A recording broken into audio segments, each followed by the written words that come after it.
दोस्तों, आप अक्सर रात में अपनी छत पर खड़े होकर देखते हैं कि तारे टिमटिमा रहे हैं, चांद अपनी चांदनी बिखेर रहा है। ठीक वैसे ही दिन में सूरज अपनी धूप बिखेर रहा होता है। ऐसे में आपके दिमाग में एक ख्याल जरूर आया होगा कि आखिर दिन और रात कैसे होते हैं। आखिर ऐसा क्यों नहीं होता है कि दिन ही दिन रहे या रात ही रात रहे। आज ऐसे ही सवालों का हम आपको जवाब देने वाले हैं। पृथ्वी हमारे ब्रह्मांड में एक गोले के रूप में लटकी हुई है जो सूर्य के चारों ओर चक्कर लगाती है। सूर्य का गुरुत्वाकर्षण बल पृथ्वी को सूर्य की कक्षा में चक्कर लगाने के लिए बांधकर रखता है। सूर्य के प्रकाश के कारण ही पृथ्वी में जीवन संभव है। सूर्य के बिना पृथ्वी ठंडी होकर सिर्फ एक बर्फ का गोला बनकर रह जाएगी। पृथ्वी पर दिखने वाले पेड़ पौधे जीव सारी प्रजातियां सूर्य के कारण ही जीवित हैं। अब हम आते हैं अपने मेन सवाल पर कि पृथ्वी पर दिन और रात क्यों और कैसे होता है।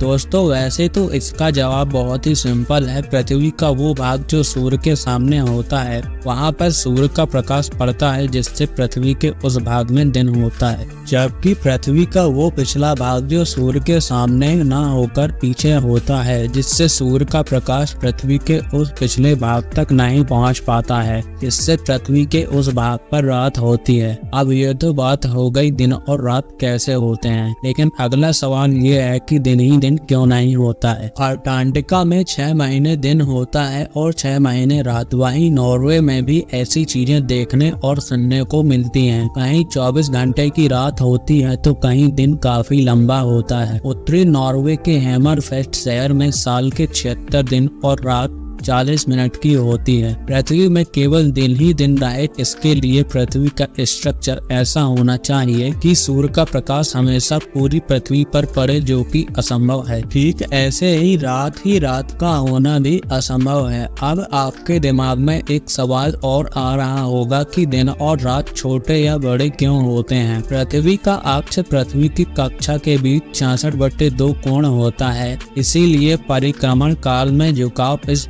होता है कि 21 जून को पृथ्वी का उत्तरी ध्रुव सूर्य की ओर सबसे अधिक झुका होता है। इस वजह से जून में उत्तरी गोलार्ध में दिन बड़े और रात छोटी होती है, जबकि इसके विपरीत दक्षिण गोलार्ध में दिन छोटे और रात बड़ी हो जाती है। 22 सितंबर एक ऐसा दिन होता है जब दक्षिणी ध्रुव सूर्य की ओर सबसे ज्यादा झुका होता है, जिससे उत्तरी गोलार्ध में दिन छोटे और रात बड़ी और दक्षिणी गोलार्ध में दिन बड़े और रात छोटी हो जाती है। 21 मार्च और 23 सितंबर को उत्तरी ध्रुव और दक्षिणी ध्रुव का सूर्य के प्रति झुकाव एक समान होता है, जिससे पृथ्वी पर दिन और रात दोनों बराबर होते हैं। दोस्तों, आपको यह वीडियो कैसा लगा हमें कमेंट में बताएं और ऐसे ही साइंस और फैक्ट से जुड़े वीडियोस के लिए चैनल को सब्सक्राइब करें।